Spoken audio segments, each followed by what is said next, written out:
Fans were ready for battle in this game, and they got one all right. Two of the best offenses in the state.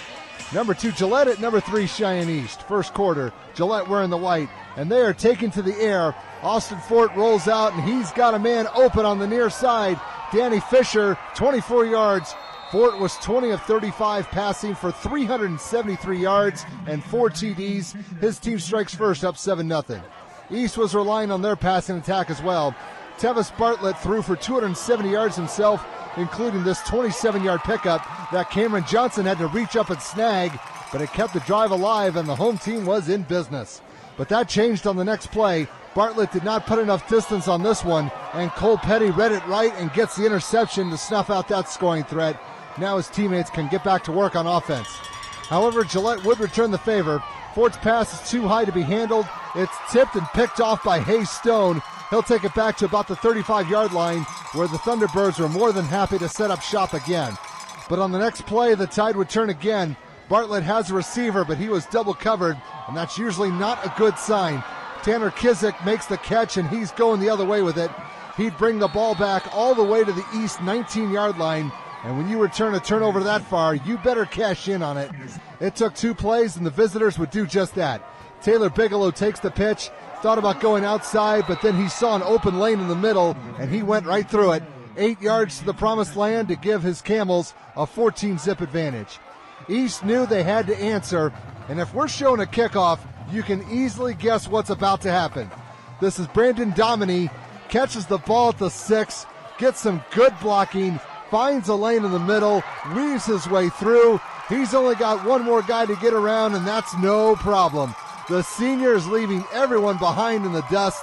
94 yards to the house. That might be a school record. We never got the official word. But the Thunderbirds are finally on the board and only trail 14-7. The visitors would bend, but they would not break. Fort knows what he's doing. He had Fisher in his sights the whole time. Eagle 1, the package has been delivered. A 43-yard pickup to the Thunderbird 5-yard line. They were knocking on the door, although it was still 14-7 after the first 12 minutes. Second quarter, Gillette would finish what they started. Luke Sather will bust his way in from 2 yards out for the touchdown. PAT no good, so the score is now 20-7 at this point.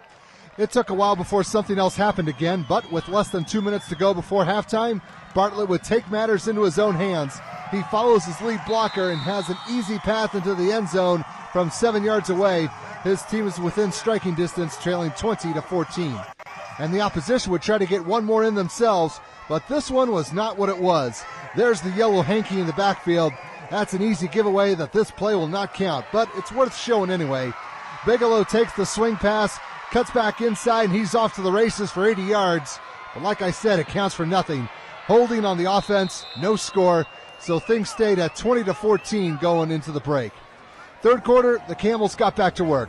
Fort with the option keeper, great stiff arm on the would-be tackler, hits a roadblock, reverse direction, and he is gone for 46 yards. He also had 171 yards rushing. His team now has some breathing room, up 27-14. And they were looking for more. Fort dumps it off to Bigelow, and this time the play will count. He just had to finish the job. He'll slip one tackler and get in from 32 yards. The visitors were breathing a little easier with the scoreboard reading 34-14. Here they come again. The Thunderbirds defense needs to show up sooner, or else this game's going to be over.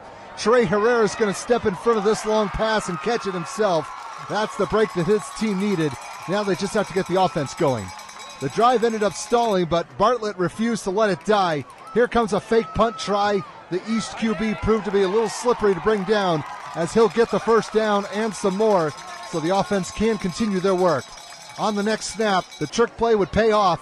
Bartlett setting his sights on Johnson, and the junior receiver was able to beat out 2 defenders and reel that ball in for a 38-yard scoring play.